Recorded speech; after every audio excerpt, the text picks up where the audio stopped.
Hello everyone. आज हम discuss करेंगे सीक्वेंस एंड सीरीज चैप्टर की एक सीरीज के बारे में। और उस सीरीज में क्या खासियत होगी, उस सीरीज में देखोगे कि जो कॉन्सेक्यूटिव टर्म्स होंगे, उस सीरीज में जो कॉन्सेक्यूटिव टर्म्स होंगे उनका डिफरेंस किसमें मिलेगा, या तो एपी में या तो जीपी में। मतलब जो सीरीज गिवन होगी वो एपी या जीपी में नहीं होगी, उनमें कॉन्सेक्यूटिव टर्म्स का डिफरेंस किसमें मिल रहा होगा, एपी में या फिर जीपी में। तो हमसे उस सीरीज के बारे में क्या क्या पूछा जा सकता है, हमसे उस सीरीज का nth टर्म पूछा जा सकता है और sum of first n terms पूछा जा सकता है। तो nth टर्म कैसे फाइंड करेंगे, सम ऑफ फर्स्ट n टर्म्स कैसे फाइंड करेंगे, ये हम इस वीडियो में डिस्कस करेंगे। तो पहले तो सीरीज किस तरह की होगी ये मैं लिख देता हूं। तो series in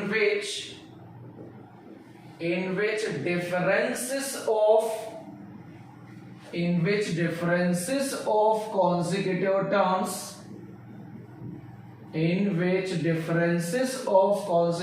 terms are in AP और GP।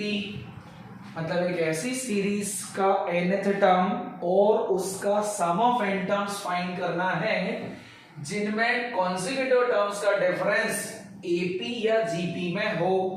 अच्छा, पहले तो देखना, मैं तुमको एक सीरीज लिख के दिखाता हूं जो इस तरह की सीरीज होगी जिसमें कॉन्सेक्यूटिव टर्म्स का डिफरेंस AP या GP में मिल रहा होगा। तो देखिएगा ये वाली सीरीज है ना, इसमें आप चेक कर सकते हैं कि ये जो सीरीज मैंने लिखी है ये ना तो AP है ना GP है, लेकिन यहां पे तुम डिफरेंसेस चेक करो, इनका डिफरेंस 2, इनका डिफरेंस 5, इनका डिफरेंस 8, इनका डिफरेंस 11। तो जो डिफरेंसेस मिल रहे हैं वो किस में आ रहे हैं, वो AP में आ रहे हैं। अच्छा, एक एग्जांपल ऐसा भी हो सकता है जिसमें डिफरेंसेस किस में मिले, GP में मिले। तो nth टर्म निकालने का क्या प्रोसीजर है, सम ऑफ n टर्म्स निकालने का क्या प्रोसीजर है, ये डिस्कस करेंगे। तो देखिएगा प्रोसीजर क्या होगा और किस तरह से निकालेंगे वो सब मैं तुमको इसी में, चलो मान लो निकाल के दिखा देता हूं।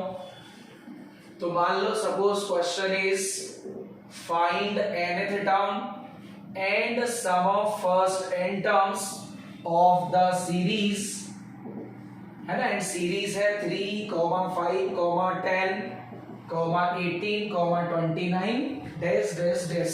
इस सीरीज का nth टर्म और sum of first n terms find करना है। तो कैसे निकालेंगे, तो सबसे पहले देखिएगा हम निकालते हैं nth टर्म। nth टर्म किस तरीके से आएगा, तो nth टर्म के लिए क्या करो, इस सीरीज को सम के फॉर्म में लिखो, इस सीरीज को सम के फॉर्म में लिखो, है ना। तो देखिएगा मैं सम के फॉर्म में लिख रहा हूं, तो कुछ इस तरीके से 3 + 5 + 10 + 18 + 29 + डैश डैश डैश। अच्छा, ध्यान दीजिएगा सम के फॉर्म में भले ही लिखा है मगर अभी सम नहीं मिलने वाला, क्या मिलने वाला है, nth टर्म मिलने वाला है। जो प्रोसीजर डिस्कस करने जा रहे हैं, जो करने जा रहे हैं, उससे हमें nth टर्म मिलेगा। तो मान लेते हैं चलो कि सीरीज का nth टर्म है Tn। अच्छा, अब करना क्या है, इसी सीरीज को दोबारा लिखो एंड एक टर्म शिफ्ट करके लिखो। तो एक टर्म शिफ्ट करके लिखा, है ना, तो यहां पे आ जाएगा 3, है ना, एक टर्म शिफ्ट करेंगे 3 + 5 + 10 + 18 + डैश डैश डैश, और एक टर्म शिफ्ट करा इसलिए ये Tn आगे शिफ्ट हो जाएगा। अच्छा, इसके बाद क्या करो, इसको सब्ट्रैक्ट कर दो। तो सब्ट्रैक्ट करेंगे तो s में से s गया 0, यहाँ पे 3 इधर आ जाएगा 2 + 5 + 8 + 11 + डैश डैश डैश, और ये किस में से सब्ट्रैक्ट हुआ होगा, मान लो 0 में से सब्ट्रैक्ट हुआ, 0 में से सब्ट्रैक्ट हुआ तो -Tn। तो हम देख सकते हैं हमने सब्ट्रैक्शन किया तो यहां से सब्ट्रैक्ट होना शुरू हुआ और यहां तक सब्ट्रैक्ट हुआ, तो यहां से लेकर यहां तक सब्ट्रैक्ट करते हुए लिखा। अब यहां पे देख सकते हैं कि ये जो प्रोग्रेशन बन रही है ये क्या बन रही है, ये प्रोग्रेशन बन गई एपी। है ना, चेक करना आता होगा एपी क्या होती है, जीपी क्या होती है। तो ये एक ऐसी एपी है जिसका फर्स्ट टर्म है 2 एंड कॉमन डिफरेंस है 3 एंड नंबर ऑफ टर्म्स कितना, इस प्रोग्रेशन में चेक कर सकते हैं। ये जो मैंने करली ब्रैकेट के अंदर लिखा है, इसमें अगर नंबर ऑफ टर्म्स देखा जाए तो कितना होगा, नंबर ऑफ टर्म्स होंगे n-1। अच्छा, किसी को अगर इसको निकालने में दिक्कत हो तो कोई देखना ऐसे पता कर सकता है। यहां जो प्रोग्रेशन लिखी है, जो सीरीज लिखी है, उसमें कितने टर्म्स थे, n टर्म्स थे। दोबारा लिखा तो इसमें भी कितने टर्म्स हैं, n टर्म्स हैं। फिर हमने क्या करा था, इसको सबट्रैक्ट किया, तो चूंकि एक टर्म शिफ्ट करके लिखा था इसलिए यहां पर टोटल टर्म्स कितने हो जाएंगे, एक ज्यादा, क्योंकि एक टर्म शिफ्ट करा तो एक टर्म ज्यादा हो जाएगा। यहां पे मतलब कितने टर्म्स, टोटल n+1। अब अगर टोटल n+1 टर्म्स है तो इसमें से मैंने क्या करा, एक टर्म ये हटा दिया, एक टर्म ये हटा दिया, मतलब करली ब्रैकेट के अंदर कितने टर्म्स होंगे, तो टोटल में से 2 कम, इसलिए कितने बचे, n-1 टर्म्स।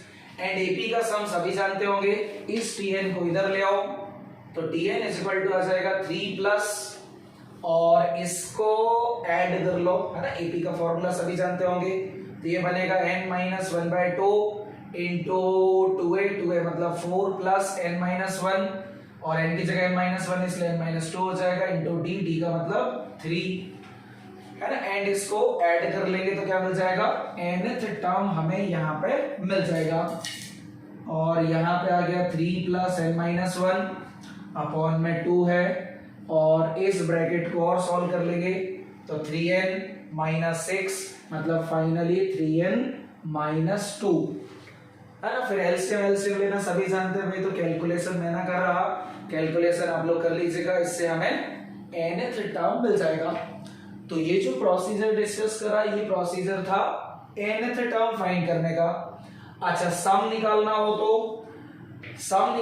तो हम क्या करेंगे, nth टर्म की मदद से ही सम निकाल सकते हैं। अच्छा, उसके लिए nth टर्म पहले सिंप्लीफाई करके निकाल लो।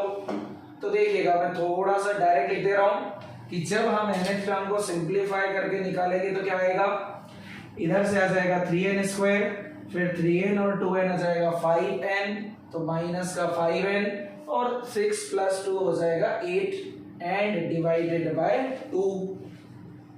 तो भैया आप लोग खुद भी चेक कर सकते हैं, मैंने थोड़ा सा डायरेक्ट लिख दिया कि जो nth टर्म आएगा वो इस तरीके से आएगा। अब बात करें अगर सम की, सम ऑफ n टर्म्स कैसे निकाला जाता है, तो सम ऑफ n टर्म्स निकाला जाता है, याद होगा सभी को, है ना, कि अगर हमें किसी भी सीरीज का nth टर्म मालूम हो या मान लो rth टर्म मालूम है तो हम उसके n टर्म्स का सम फाइंड कर सकते हैं। कैसे, rth टर्म का सिग्मा सॉल्व कर लो एंड r का लिमिट क्या लगा लेना, 1 से लेकर n तक। तो जैसे ही हम इसको सॉल्व करेंगे सम ऑफ n टर्म्स मिल जाएगा, और tr जो है वो यहां पर रख देना, मालूम होगा tn से tr निकल आएगा, और यहां पे जब रखोगे तो यह आ जाएगा 1/2 3r² माइनस 5r प्लस 8, है ना। यहाँ पे हमने tn नहीं tr लिखा है, और r का लिमिट लगेगा 1 से लेकर n तक। चलिए, इसको अगर सॉल्व करना है ना, तो यहाँ पे सॉल्व करता है। अच्छा, इसका हम लोग शॉर्टकट भी डिस्कस करेंगे भाई, है ना। अगर कोई सोचे सर जेई में आएगा तो इतना तो लेंथी हो जाएगा, तो शॉर्टकट है, मगर पहले आप फुल मेथड देखें कैसे करना होता है। तो सम ऑफ n टर्म्स अब निकालोगे तो 1/2 तो बाहर आ जाएगा, और इन तीनों का सिग्मा सेपरेट कर देंगे तो बनेगा 3 sigma r² minus 5 sigma r plus sigma 8।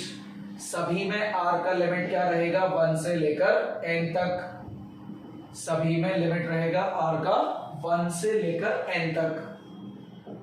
हाँ भाई, इसके बाद आगे सॉल्व करना जानता है। सिग्मा r² का मतलब हो जाएगा sum of squares of n natural numbers, जिसका सम होता है n+1 2n+1 अपॉन 6।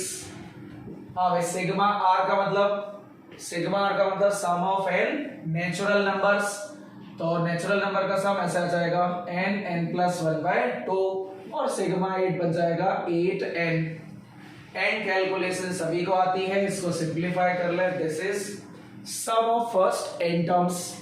तो देखो हमने tn निकाला, nth टर्म निकाला और यहाँ पे क्या निकाल दिया, सम ऑफ फर्स्ट n टर्म्स। अच्छा अब अगर बात करें शॉर्टकट की, है ना भाई, शॉर्टकट भी बता देता हूं ताकि जेई में तुम्हारा टाइम बचे। देखिएगा, है ना। अच्छा nth टर्म कितना आया मैं यहाँ पे नोट कर देता हूं ताकि अगर किसी को क्रॉस चेक करना हो कि आंसर सही है या गलत है तो वो चेक करा जा सकता है ना। ये tn है, सम ऑफ n टर्म्स खुद से ट्राई करें, कैलकुलेट करना है, केवल निकालना कैसे है ये मैंने बता दिया। तो देखिएगा भाई, हमारे पास जो प्रोग्रेशन गिवन थी वो ऐसे थी, है ना। हम डिस्कस करने जा रहे हैं nth टर्म और सम निकालने का शॉर्टकट। तो जो प्रोग्रेशन थी वो कुछ इस तरीके से थी, 3, 5, 10, 18, 29 डैश डैश डैश। और हम जानते हैं ये प्रोग्रेशन कुछ इस तरह की प्रोग्रेशन थी जिसमें डिफरेंसेस एपी या जीपी में होता है। बट ध्यान रखिएगा भाई, जो शॉर्टकट डिस्कस करने जा रहा है उसमें डिफरेंसेस में होना चाहिए, एपी में होना चाहिए। जीपी में हो उसका शॉर्टकट अलग होता है, वो हम बाद में डिस्कस करेंगे। अभी हम डिस्कस करते हैं कब, जब डिफरेंस एपी में हो। डिफरेंस एपी में हो तो शॉर्टकट क्या होगा। तो भाई करना क्या है, तुम इनका डिफरेंसेस निकाल लो, है ना। 2, 5, 8, 11 इस तरीके से आ जाएगा। अच्छा और ये जो डिफरेंसेस निकाल रहे हैं ना, ये फिर से निकालो और तब तक निकालते जाओ जब तक तुम्हें एक कांस्टेंट नंबर ना मिलना शुरू हो जाए। कांस्टेंट नंबर मतलब एक जैसा नंबर मिलना ना शुरू हो जाए। जैसे देखना, फिर निकालते हैं तो 3, फिर से 3, फिर से 3, तो देखो यहाँ पे सेम नंबर आना शुरू हो गया। तो शॉर्टकट ये है कि क्या करो, डिफरेंसेस निकालो, फिर निकालो, निकालते जाओ निकालते जाओ। कब तक निकालना है, जब तक सेम नंबर ना आना शुरू हो जाए। तो देखो सेम नंबर आ गया, मतलब बस यहीं तक निकालना है। अच्छा शॉर्टकट क्या है, शॉर्टकट ये है कि क्या करो, ये जो हर प्रोग्रेशन का पहला पहला टर्म इसको उठा लो और पहले नंबर में मल्टीप्लाई करना है किसका, 1 का, या यूं बोल दो पहला नंबर एज इट इज लिखना है, 1 का मल्टीप्लाई करना ना करना कोई फर्क नहीं पड़ेगा। अच्छा अगला जो नंबर है 2, इसमें मल्टीप्लाई करना है किससे, n-1 से। फिर अगला जो नंबर मिला उसमें मल्टीप्लाई करना है किससे, n-1 into n-2 upon 2 factorial से। हाँ कोई बोले सर अगर मान लो और आगे बढ़ता, है ना, और आगे बढ़ता तो उसमें क्या करना, फिर इससे multiply n-1, n-2, n-3 upon 3 factorial से। और उम्मीद है दिख रहा होगा कि हाँ ये एक पैटर्न में चला आ रहा है। इधर एक टर्म है तो अपॉन 1 फैक्टोरियल, इधर 2 टर्म इसलिए अपॉन 2 फैक्टोरियल, कल को एक और आएगा तो अपॉन में 3 फैक्टोरियल, इस तरीके से। चलो भाई, तो ये रहा nth टर्म। कैलकुलेशन सभी को आती है, चेक कर लीजिएगा, ये वही आएगा जो हमने पहले निकाला हुआ था। तो this is the shortcut for finding nth term. और किस तरह की सीरीज का nth टर्म, उस तरह की सीरीज का nth टर्म जिसमें डिफरेंसेस कॉन्सेक्यूटिव टर्म्स का डिफरेंस एपी या जीपी में होता है। अच्छा सम भी देखिएगा भैया ना, सम का भी शॉर्टकट होता है ताकि अगर सम पूछा जाए तो हमें nth टर्म ना निकालना पड़े, सीधा सम निकाला जा सके। तो फिर से देखिएगा, है ना। अच्छा यही लिख देता हूं, शॉर्टकट है, छोटा सा है। अभी हमने nth टर्म निकाला जिसमें इस तरीके से मल्टीप्लाई करा, पहले में 1 का, दूसरे में n-1 का, तीसरे में इसका n-1, n-2 अपॉन 2 फैक्टोरियल का। सम के लिए क्या करना होगा, फिर से स्टार्ट करेंगे पहले वाले से, और पहले वाले में आपकी बार n का मल्टीप्लाई, दूसरे वाले में n into n-1 upon 2 factorial का मल्टीप्लाई, और तीसरे वाले में n-1, n-2 अपॉन 3 फैक्टोरियल का मल्टीप्लाई।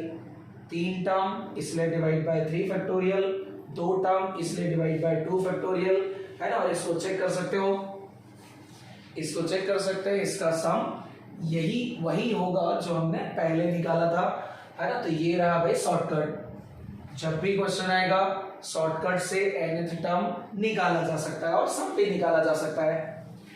अगर एक और एग्जांपल की बात करें तो चलो मैं उसको फटाफट से शॉर्टकट से करके दिखा देता हूं, है ना। ये वाला तो चलो दो मेथड से कर लिया।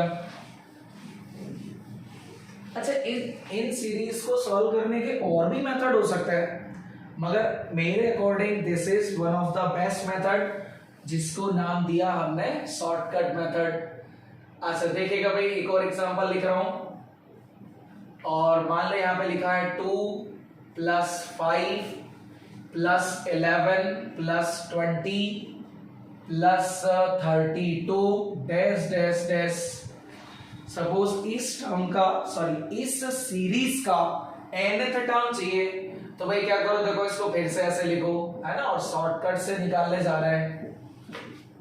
क्या करना है, डिफरेंसेस निकालना है, इधर डिफरेंस 3, इधर 6, इधर 9, इधर 12 डैश डैश डैश।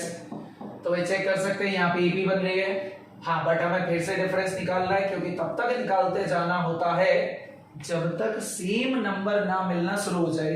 तो मिलना शुरू हो गया मतलब बस।